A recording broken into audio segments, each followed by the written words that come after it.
শুরু করতেছি। আজকে হচ্ছে চলাতরিৎ।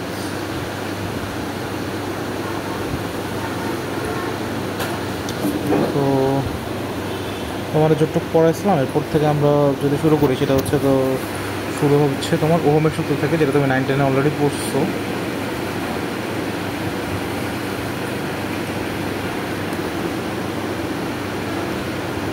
ওহমের সূত্রটা ছিল হচ্ছে current flow is proportional to voltage. ভোল্টেজটা আসলে নর্মাল ভোল্টেজ না, মানে বিভব না, এটা মানে হচ্ছে বিভব পার্থক্য। অর্থাৎ যদি এ প্রান্ত থেকে বি প্রান্তে যাই, এ প্রান্তের বিভব যদি এ ভিএ হয় আর বি প্রান্তের বিভব যদি ভিবি হয়, তাহলে এদের মধ্য দিয়ে যে কারেন্ট ফ্লোটা যাবে, এই কারেন্ট ফ্লোটা সমানুপাতিক হবে ভিবি মাইনাস ভিএ এর। ঠিক আছে, এখানে আমি কেন ভিবি মাইনাস ভিএ রাখলাম, কারণ আমার ভিবিটা ভিএর থেকে বড়। সরি, একটু ভুল লিখছি,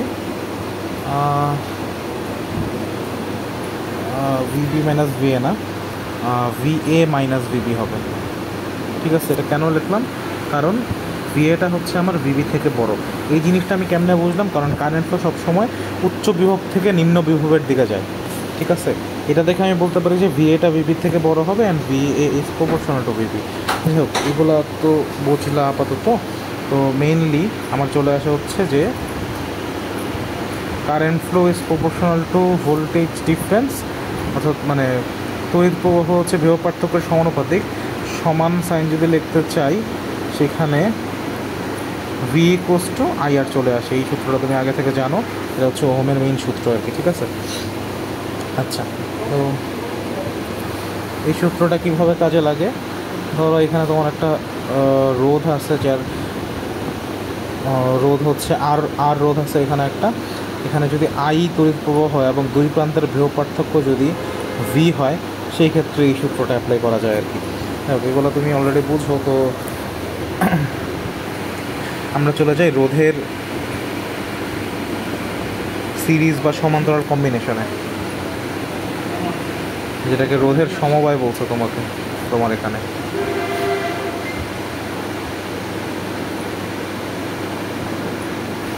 রোধের সমবায় দুই রকমের হয়, তুমি এগুলো সব কিছু জানো অলরেডি। একটা হয় হচ্ছে সিরিজ বা হচ্ছে শ্রেণী।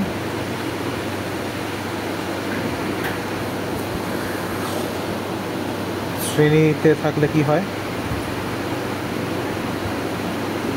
ধরো এখানে তোমার দুইটা রোধ আছে, একটাকে আমি নাম দিলাম R1, একটাকে দিলাম হচ্ছে R2। সেই ক্ষেত্রে তাদের তুল্য রোধ হয়ে যায় হচ্ছে তোমার R1 প্লাস R2, দুইটা যোগ হয়ে যায় তুল্য রোধের ক্ষেত্রে। ঠিক আছে, আচ্ছা আচ্ছা এরপরে শ্রেণীতে যদি আমি আরও কিছু জিনিসপাতি তোমাকে দেখাই, সেটা হচ্ছে ধরো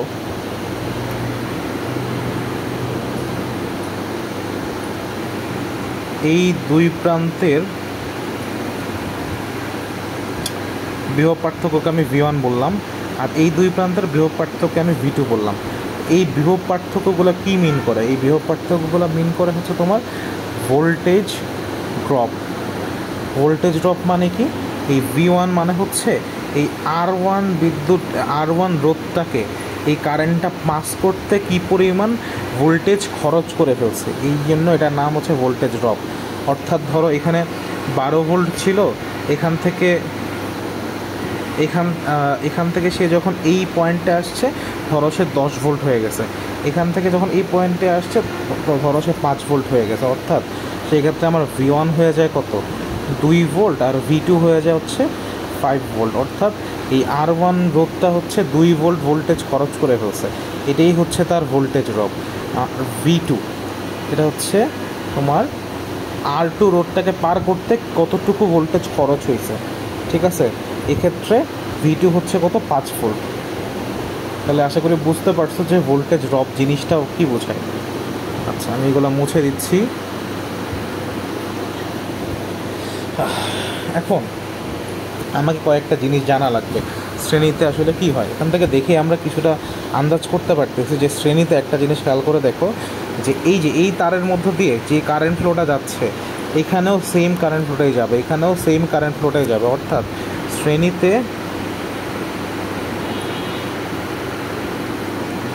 কারেন্ট ফ্লোটা সেম থাকে আর ভোল্টেজ ডিফারেন্ট থাকে।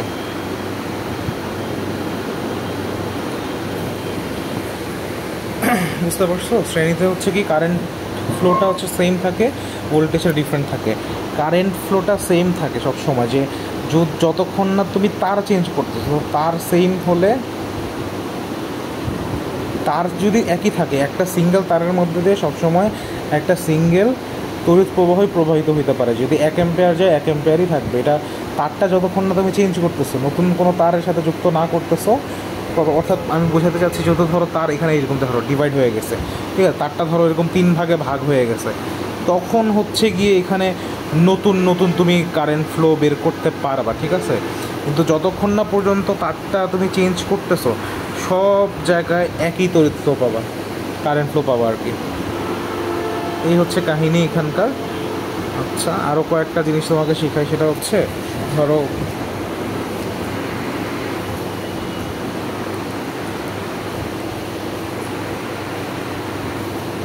আচ্ছা একটু দাঁড়াও, সেটা চলে আসছে আবার কেমন জানি।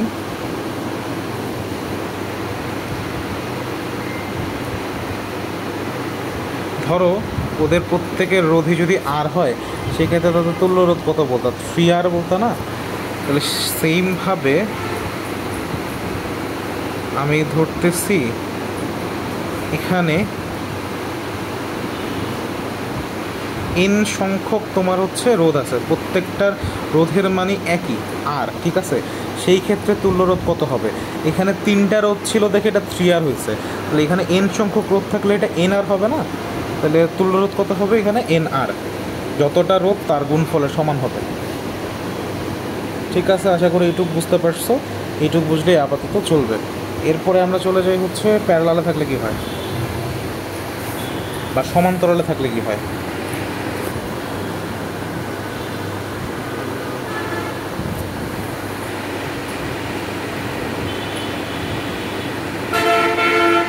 সমান্তরাল, সমান্তরালে দুইটা রোধ কীভাবে থাকতে পারে? ধরো এরকম, আমি ধরতেছি এটাকে R1, এটাকে হচ্ছে R2। এরকম যদি কেস হয়, সেক্ষেত্রে তুল্য রোধের মানটা কী হয়? তুমি 9-10-এ পড়ছো, এটা 1/RP = 1/R1 + 1/R2 হয়, ঠিক আছে। এটাই হচ্ছে তুল্য রোধের মান। এখানে যদি আরও থাকতো 1/R3 হইতো, প্লাস 1/R4 হইতো, এরকমভাবে আগাইতে থাকতো, ঠিক আছে। আচ্ছা, এখন আমি আরেকটু 2 লাইন করি এখানে, তাহলে বুঝবা। ধরো এটাকে যদি যোগ করে দিতাম, তাহলে কী হইতো? R1 R2 উপরে হচ্ছে কি R1 + R2, এটা হইতো না 1/RP। তাহলে সুতরাং RP = আমার থাকবে হচ্ছে R1 R2 / হচ্ছে R1 + R2। এইটা একটা শর্টকাট হিসেবে মনে রাখতে পারো। সার্কিট সলভ করার সময় এই জিনিসটা অনেক কাজে লাগবে। এটা কখন ইউজ করবা? যখন তোমাকে সমান্তরালে 2টা রেজিস্ট্যান্স দিয়ে দিবে। 2টা রেজিস্ট্যান্স দিলে তুমি এই কাজটা করতে পারো, ঠিক আছে। এই সূত্রটা ডেভেলপ করাই হচ্ছে 2টা রোধের জন্য। তাহলে 2টা রোধ যদি তোমাকে দিয়ে দেয়, তাহলে তুমি এই জিনিসটা অ্যাপ্লাই করতে পারো। এটা কীরকম? ধরো তোমাকে এখানে আমি তোমাকে দিলাম যে এখানে 5 ওহম, এটা হচ্ছে ধরো 10 ওহম। এখানে তুল্য রোধ কত? তাহলে তুল্য রোধ কেমনে বের করবা? প্রথমে 2টা গুণ দিবা, 5 × 10 / হচ্ছে 5 + 10। এরকম করলে সহজভাবে বেরো যাবে। এটাও সহজভাবে বের করা যায়, কিন্তু অনেক সময় এই জিনিসটা বড় সার্কিট সলভ করাতে হ্যান্ডি হয়ে যায় অনেক, ঠিক আছে। যেমন এখানে 50, নিচে আসতেছে কত? 15। তাহলে এইভাবে কাটাকাটি করে যেটা থাকে আর কি তোমার কাছে, ঠিক আছে, ওটা লিখবা। এখানে 10/3 থাকবে আর কি। এটা হবে তোমার অ্যান্সার। তো আশা করি এটা বুঝতে পারছো। আমি এটা মুছে দিচ্ছি, না মোছা দরকার নাই, রাখলাম। এই হচ্ছে সমান্তরালে তুল্য রোধগুলো এমন থাকলে এই কাহিনীটা হবে। আচ্ছা, আরেকটা শর্টকাট তোমাকে শেখাই। সেই শর্টকাটটা হচ্ছে, ধরো তোমার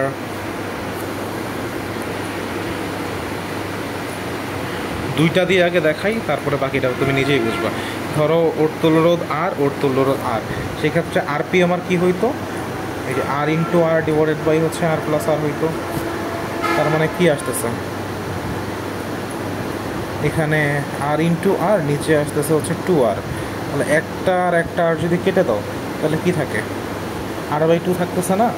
তো এখন তুমি যদি এই জিনিসটা সূত্র হিসেবে প্রকাশ করতে চাও, ধরো আর আর আর আমি ধরলাম এখানে এই পাশে এই বরাবর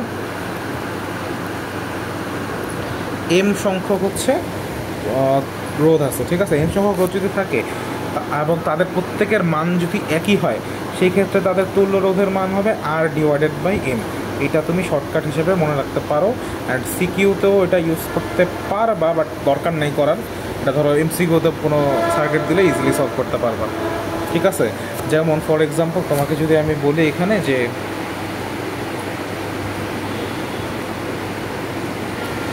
এখানে 30 ওহমের 3টা রোধ আছে, তাহলে তুল্য রোধ কত? অ্যান্সার হবে 30 ডিভাইডেড বাই 3 বা হচ্ছে 10 ওহম। শেষ। এইভাবে এই জিনিসপাতিগুলো তোমার কাজে লাগবে। আচ্ছা, এখন আমরা দেখি সমান্তরালের ক্ষেত্রে তড়িৎ প্রবাহ আর ভোল্টেজ জিনিসটা কীভাবে ভ্যারি করে। আচ্ছা, দুইটা রোধ দিয়ে আমরা দেখি। এখানে ধরলাম R1, এখানে ধরলাম হচ্ছে R2, মানে একটা সার্কিট বিল্ড করে দিলাম। ভোল্টেজ ধরলাম V, এখানে তড়িৎ প্রবাহ ধরলাম হচ্ছে I। এখন খেয়াল করে দেখো, তড়িৎ প্রবাহ আমি তোমাকে কী বলছি, যখনই তার চেঞ্জ হবে তড়িৎ প্রবাহ চেঞ্জ হয়ে যাবে। এখানে দেখো, এখানে একটা তার ছিল, এখানে আরেকটা তার আসছে, এখানে আরেকটা তার আসছে, তাই না? তাহলে ডিফারেন্ট তার, তাহলে এখানে তড়িৎ প্রবাহটা চেঞ্জ হয়ে যাবে। আমি এটাকে নাম দিলাম I1 আর I2। তাহলে আমি কনক্লুশনে কী লিখতে পারি, যে সমান্তরালে তড়িৎ প্রবাহটা ডিফারেন্ট হয়ে যায়, ঠিক আছে, তড়িৎ প্রবাহটা আলাদা হয়ে যায়। এখন আসে ভোল্টেজ কীভাবে কী হয়। আচ্ছা, ভোল্টেজ, আচ্ছা তোমাকে কী পড়াইছে, ভোল্টেজ বা বিভব এটা কার হয়? ভোল্টেজ সবসময় একটা নির্দিষ্ট পয়েন্টের হয় না? যে কোনো একটা পয়েন্টের ভোল্টেজ আমরা বের করি না, নাকি তারের ভোল্টেজ বের করি? সবসময় বলি না যে এ পয়েন্টের ভোল্টেজ হচ্ছে VA, বি পয়েন্টের বিভব হচ্ছে VB। তাহলে বিভব পার্থক্য যে আমরা বের করি, আমরা তো এখানে V=IR এই সূত্রটা যে পড়ছি, এখানে V কী ছিল, বিভব পার্থক্য ছিল। আমরা যে বিভব পার্থক্যটা বের করি, তাহলে বিভব পার্থক্য জিনিসটা আসলে কি? বিভব পার্থক্য জিনিসটা হচ্ছে এই যে দুইটা পয়েন্টের মধ্যে, এই যে দুইটা পয়েন্টের মধ্যে বিভব পার্থক্য বের করা, ঠিক আছে। তাহলে তুমি আমাকে বলো যে এখানে R1 হচ্ছে এই এ পয়েন্টের অংশ, R1-এর একটা পার্ট, এই যে R1টা কি এ এর মধ্যে পড়ে না? এই R1-এর আরেকটা অংশ কিসে পড়ে? বি পয়েন্টের মধ্যে পড়ে না? সেম গোজ ফর R2-এরও দেখো একটা পাশ হচ্ছে এ পয়েন্টে পড়তেছে, R2-এরও একটা পাশ হচ্ছে বি পয়েন্টে পড়তেছে। আচ্ছা, তোমার এখানে একটা কোশ্চেন তোমার আসতে পারে যে এই যে এই ছোট ছোট যে পার্টগুলা, এই যেগুলা, এইগুলাতে কেন বিভব মানে মানটা চেঞ্জ হয় নাই, ঠিক আছে। তোমার কাছে এই কোশ্চেনটা আসলে খুবই স্বাভাবিক। আচ্ছা, আমি এগুলো একটু মুছে দিই, তাহলে এলোমেলো হয়ে যাবে সব।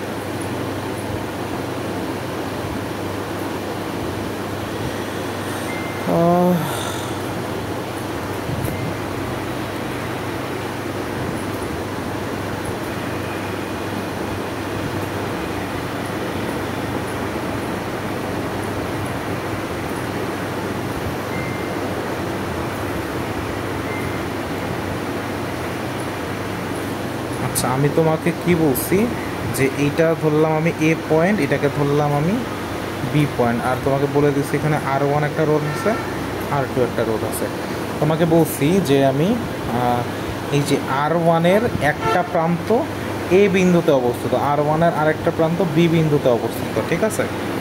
আবার বলছি কি R2-এর একটা প্রান্ত বি বিন্দুতে অবস্থিত, আর হচ্ছে R1-এর একটা প্রান্ত এ বিন্দুতে অবস্থিত। যেহেতু R1-এর দুইটা প্রান্ত আর R2-এর দুইটা প্রান্ত একই, অর্থাৎ দুইটাই এ আর বি বিন্দুর মাঝখানে অবস্থিত, সেই ক্ষেত্রে আমরা বলতে পারি R1-এর জন্য যে বিভব হইত V1 অ্যান্ড R2-এর জন্য যে বিভব হইত V2, দুইটা আসলে বিভব সেম নির্দেশ করে, মানে V1=V2 হবে।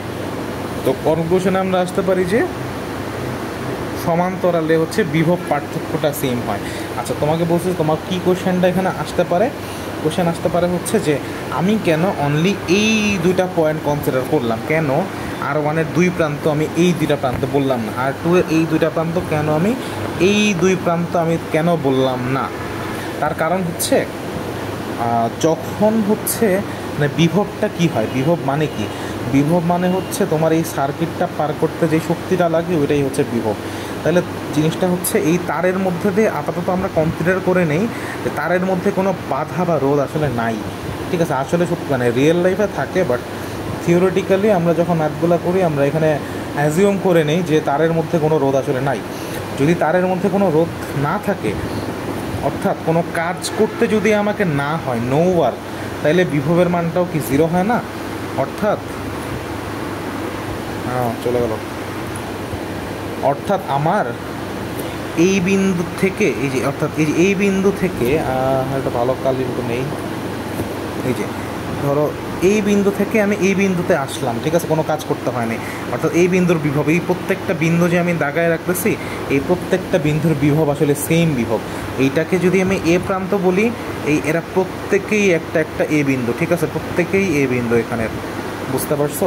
এটা প্রত্যেকেই এ বিন্দু। এইটাই কারণ ছিল শুধুমাত্র এই পয়েন্টটাকে কনসিডার করার। আচ্ছা, তাহলে একটু মুছে দিই আমি।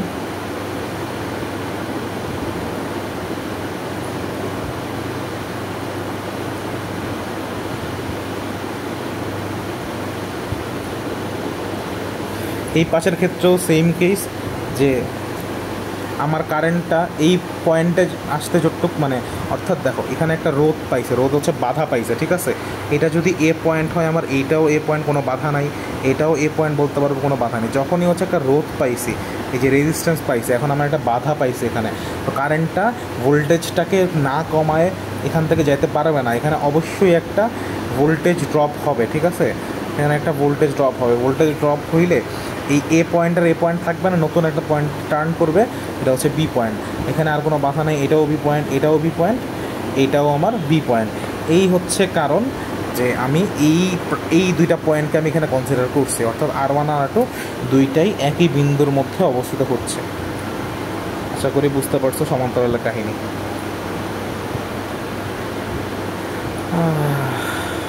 আচ্ছা, তো এই হচ্ছে আমাদের কনক্লুশন এখন পর্যন্ত সমান্তরাল আর শ্রেণীকে নিয়ে। আচ্ছা, এই জিনিসপাতিগুলো তুমি আসলে সব 9-10 পড়ে আসছো, কিন্তু ইন্টারে একটা নতুন জিনিস শিখবা। সেই জিনিসটা হচ্ছে নতুন দুইটা ল। সেই দুইটা ল হচ্ছে,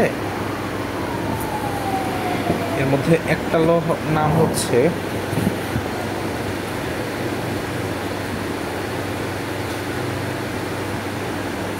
ভোল্টেজ ডিভাইডার ল। আচ্ছা, এই ভোল্টেজ ডিভাইডার ল সবসময় মনে রাখবা, এটা হচ্ছে শ্রেণীতে কাজ করে। অবভিয়াসলি শ্রেণীতে কাজ করতে হবে, কারণ ভোল্টেজটা ডিভাইড হয় কিসের মধ্যে? শ্রেণীর মধ্যে। সমান্তরালে তো ভোল্টেজ একই থাকে, তাহলে ভোল্টেজ ডিভাইডার ল নিশ্চয়ই আমি সমান্তরালে অ্যাপ্লাই করতে যাব না।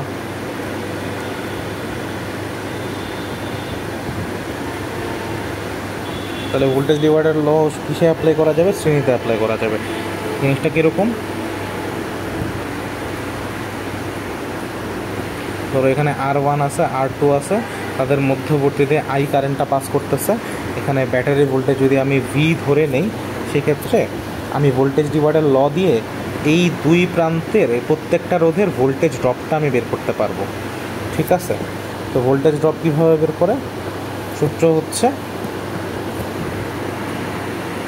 V1 equals to R1 divided by হচ্ছে R1 প্লাস R2 ইন্টু হচ্ছে টোটাল ভোল্টেজ। V2 কেমনে বের করে? R2 ডিভাইডেড বাই হচ্ছে R1 প্লাস R2 ইন্টু হচ্ছে টোটাল ভোল্টেজ, ঠিক আছে। এই জিনিসটা মনে রাখবা, এটা হচ্ছে ভোল্টেজ ডিভাইডার ল। এই যে এই ভোল্টেজ ডিভাইডার ল যেখানে যেখানে আমরা অ্যাপ্লাই করি, এই জিনিসটা তুমি 9-10 ম্যানুয়ালি করতা, এখন আর ম্যানুয়ালি করতে হয় না, সরাসরি যদি এটা অ্যাপ্লাই করো তাইলে হয়ে যাবে আর কি। ধরো তুমি ম্যানুয়ালি এখানে তো আর মানে V1 বের করতে পারতা, কেমনে বের করতা? তুমি আগে তুল্য রোধ বের করতা, এরপরে কারেন্ট ফ্লোটা বের করতা, এরপরে V equals to I into R1 দিয়ে হচ্ছে তুমি V1টা বের করতে পারতো, তাই না? এই জিনিস কিন্তু তুমি 9-10 করে আসছো, কিন্তু এখন এই লং প্রসেসে না গিয়ে সরাসরি এই সূত্রটা অ্যাপ্লাই করে তুমি V1 V2 এর মান বের করতে পারবা। বোঝা গেছে? আচ্ছা, এই হচ্ছে ভোল্টেজ ডিভাইডার ল এর কাহিনী। এটার এক্সাম্পল দেখাইলাম না, এটা ইজি জিনিস, বা তুমি যদি দেখতে চাও, আচ্ছা ধরো দেখাই দিই একটুখানি। ধরো তোমার ছোটো করে একটা এক্সাম্পল দেখাই, যে একটা সার্কিট ধরো দিছে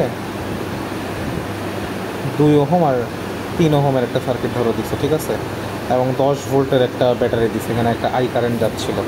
তাহলে সেখানে V1 কী হবে? V1 হবে হচ্ছে 2/2 + 3 ইন্টু হচ্ছে 10। V2 কী হবে? 3/2 + 3 ইন্টু হচ্ছে 10। শেষ, একদমই সিম্পল জিনিসটা, ঠিক আছে। আর আরেকটা জিনিস মাথায় রাখবা, যদি এখানে ধরো আরও যদি থাকতো, তাহলে এখানে আরও প্লাস করতে আর কি, R4 মানে যত থাকবে তত প্লাস করতে, অ্যান্ড এভাবেই হচ্ছে করতে হয় আর কি। যাই হোক,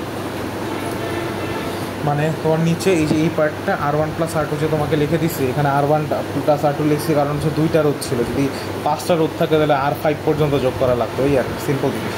তাহলে আমরা এখন পরেরটায় চলে যাই। পরের লটা হচ্ছে তোমার কারেন্ট ডিভাইডার ল। এবার বুঝতে পারতেছো, ভোল্টেজ ডিভাইডার ল যদি হচ্ছে শ্রেণীতে অ্যাপ্লাই করা হয়, কারেন্ট ডিভাইডার ল কোথায় অ্যাপ্লাই করা হবে? কারেন্ট ডিভাইডার ল আমার অ্যাপ্লাই করা হবে হচ্ছে তোমার সমান্তরালে, কারণ কারেন্টটা কোথায় ডিভাইড হয়ে যায়? সমান্তরালে ডিভাইড হয়ে যায়। নট নেসেসারিলি সমান্তরালে ডিভাইড হয়, মানে কারেন্টটা ডিভাইড হয়ে গেলেই যে সেটা সমান্তরালে চলে যাবে তা না। ওটা কারেন্ট ডিভাইডার ল আমরা শুধুমাত্র সমান্তরালে অ্যাপ্লাই করব, ঠিক আছে, সমান্তরালে অ্যাপ্লিকেবল। তাহলে আমরা দেখি কারেন্ট ডিভাইডার লটা কীভাবে কাজ করে কীভাবে না, মানে সূত্রটা কী, তিনটা দিয়ে দেখাই। ধরো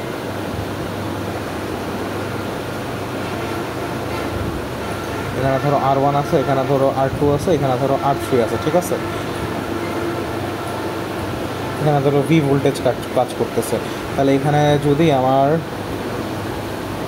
বড় করে দিলাম, এখানে ধরো যদি I কারেন্টটা যায়, আমি ধরলাম প্রত্যেকটা জায়গায় কারেন্টটা ডিভাইড হয়ে যাবে, ঠিক আছে। I1 কারেন্ট হয়ে যাবে, এখানে ধরতেছি I2 হয়ে যাবে, এখানে ধরতেছি I3 হয়ে যাবে। তোমাকে যদি আমি করতে বলতাম, তুমি I1 I2 I3 ম্যানুয়ালি বের করতে পারতা, তুল্যরোধ বের করে, টোটাল কারেন্টটা বের করে, এরপরে V = IR এই সূত্রটা অ্যাপ্লাই করে করতে পারতা, ঠিক আছে। V = I1 × R1 হবে, কারণ ভোল্টেজটা এখানে কনস্ট্যান্ট, কোন ভোল্টেজ হবে এই ভোল্টেজটাই হইতো আর কি, ঠিক আছে। তুমি এটা বের করতে পারতা, কিন্তু আমাদের এখানে একটা শর্টকাট হয়ে যায় যে আমরা সরাসরি কারেন্ট, প্রত্যেকটা তারের কারেন্ট বের করতে পারবো। কীভাবে বের করতে পারবো? সূত্রটা আমার কি? সূত্রটা হচ্ছে I1 = 1/R1, আর নিচে আসবে হচ্ছে 1/R1 প্লাস 1/R2 প্লাস হচ্ছে 1/R3, মানে সমান্তরালে থাকা তুল্যরোধের যে সূত্রটা আছে না, 1/RP এর সূত্রটা, ওই সূত্রটাই বোঝা যায় আর কি, বুঝছো। আর সাথে টোটাল কারেন্টটা গুণ করতে হয়, এটাই হচ্ছে কারেন্ট ডিভাইডার ল, মানে ওইটার সূত্র আর কি। তো I2 হলে কীভাবে বের করতাম? 1/R2 1/R1 plus 1/R2 plus 1/R3, just উপরের পার্টটা চেঞ্জ হয়, আর কোনোটা চেঞ্জ হয় না আর কি, ঠিক আছে। আর I দিয়ে গুণ করবা। I3 কীভাবে বের করতাম? 1/R3 1/R1 প্লাস হচ্ছে 1/R2 প্লাস হচ্ছে 1/R3 ইন্টু হচ্ছে I। এইভাবে করে আমরা I1 I2 I3 তিনটাই বের করতে পারবো। তো মোটামুটি ভালোই একটা শর্টকাট শিখলা যে কীভাবে দ্রুত হচ্ছে প্রত্যেকটা প্রত্যেকটা তারের কারেন্ট ফ্লোটা বের করা যায়, ঠিক আছে। এই হচ্ছে এইটুকুর কাহিনী। আমরা চাইলে এখন কিছু সার্কিট সলভ করা দেখতে পারি। আমি একটু বের করি সার্কিট, 1 মিনিট। সার্কিট, আচ্ছা,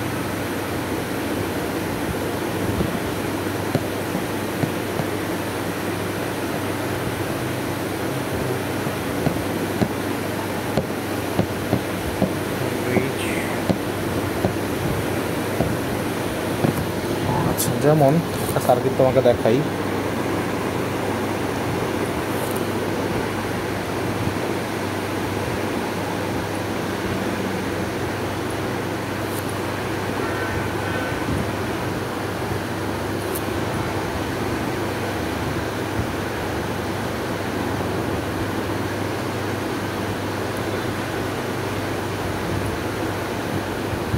ধরো এই একটা সার্কিট তোমাকে দেওয়া হইলো, ঠিক আছে।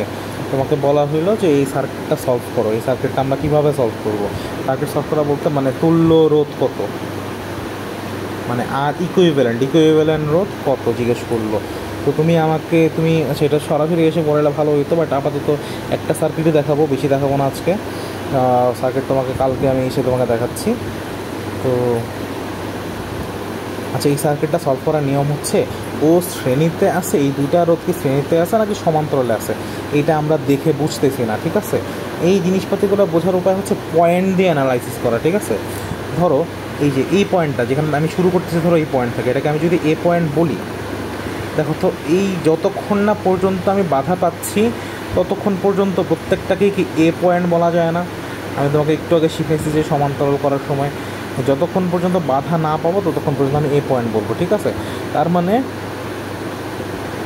এই পর্যন্ত আমার এখান থেকে শুরু করে এই পর্যন্ত পুরাটাই হচ্ছে, সবই হচ্ছে এ পয়েন্ট, ঠিক আছে, গেল এটা।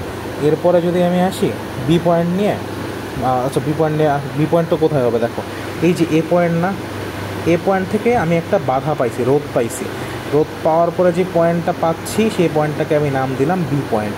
ক্লিয়ার? আচ্ছা, এখন দেখো বি পয়েন্ট কইয়ে গেছে, এই যে দেখো এখান থেকে শুরু করে এখানে গিয়ে গিয়ে গিয়ে গিয়ে কোনো বাধা পাইনি, আলটিমেটলি এই পর্যন্ত পৌঁছে গেছে, পুরাটাই বি পয়েন্ট আমরা বলতে পারি না আসলে, তাইলে এইটাও কি বি পয়েন্ট বলতে পারি না? তাহলে এখন খেয়াল করে দেখো যে এই যে 10 ওহম রোডটা কই গেছে, এ পয়েন্ট আর বি পয়েন্টের মাঝে আছে। এই 10 ওহম রোডটাও কি এ পয়েন্ট আর বি পয়েন্টের মাঝে আছে। এই 10 ওহম রোডটাও কি এ পয়েন্ট আর বি পয়েন্টের মাঝে আছে না? তাহলে এইটাকে আমি চাইলে এইভাবে লিখতে পারি যে এটা হচ্ছে আমার এ পয়েন্ট, এটা হচ্ছে আমার বি পয়েন্ট, তাদের মাঝে আমার 3টা 10 ওহমের রোধ আছে। এই যে এটা হচ্ছে 10, এটা 10, এটা 10। নতুন সার্কিটটা এইভাবে সাজায় লেখা যায়। সেক্ষেত্রে আমার তুল্যরোধ কত আসবে? 10/3, যেটা তোমাকে শিখাইছি, এটা যত আসে আর কি, এটাই হচ্ছে আমার অ্যান্সার। আচ্ছা গেল, তোমাকে সার্কিট সলভ আজকে আর দেখাই না, আজকে আরেকটা সিম্পল টপিক দিয়ে শেষ করে দিই। সেটা হচ্ছে, আচ্ছা আজকে ক্লাস আমি ছোটো নিচ্ছি, কিন্তু মানে ধরো সামনে এসে পড়াইলে এইটুকুই তোমার অনেক বড় মনে হইতো আর কি, এটা পড়াইতে মানে 1-1.5 ঘন্টা লেগে যেত। এই জন্য আছে বেশি বড় করতেছি না, কারণ এখানে তো তোমার সাথে কথা বলে বলে বা বারবার পড়ায় বোঝাচ্ছি না। তো তোমার কাজ হবে এই ভিডিওটা আস্তে আস্তে দেখা আর কি, এটা আমার ভিডিওর শুরুতে বলা উচিত ছিল, আমি টেক্সটে লিখে দেবো তোমাকে। তো আমরা যে জিনিসটা দেখবো সেটা হচ্ছে কেসিএল। কেসিএল মানে হচ্ছে কারশফের কারেন্ট ল, কারশফস কারেন্ট ল, ঠিক আছে। কারশফস কারেন্ট ল হচ্ছে, ধরো এই একটা তার, এই যে যেখানে মানে কি জানি বলে, দুইয়ের অধিক তার একসাথে মিলিত হয়, ওই পয়েন্টটাকে জাংশন বলে, ঠিক আছে। তার কারশফের লটা শুধুমাত্র জাংশনে অ্যাপ্লিকেবল হয়। আচ্ছা ধরো এখানে I1 কারেন্ট আসতেছিল, এখান দিয়ে I2 আর I3 কারেন্ট যাচ্ছিল, ঠিক আছে। আচ্ছা কারশফের কারেন্ট ল হচ্ছে incoming current equals two summation দেওয়া যায়, মানে সকল ইনকামিং কারেন্টের যোগফল আর সকল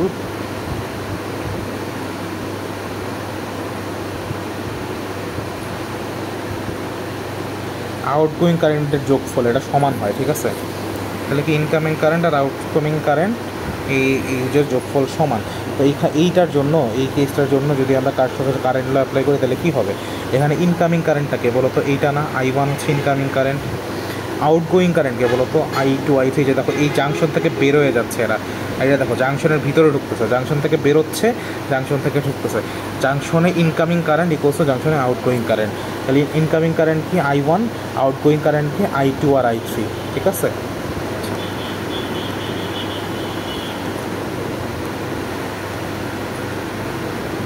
তাইলে এখানে যদি আমি কারশফের কারেন্ট লটা অ্যাপ্লাই করি তাহলে আমার কারশফের কারেন্ট লটা কী হবে, যে incoming current I1 equals to outgoing current I2 plus হচ্ছে I3। আরেক জায়গায় অ্যাপ্লাই করে দেখাই, ধরো এরকম হইলো,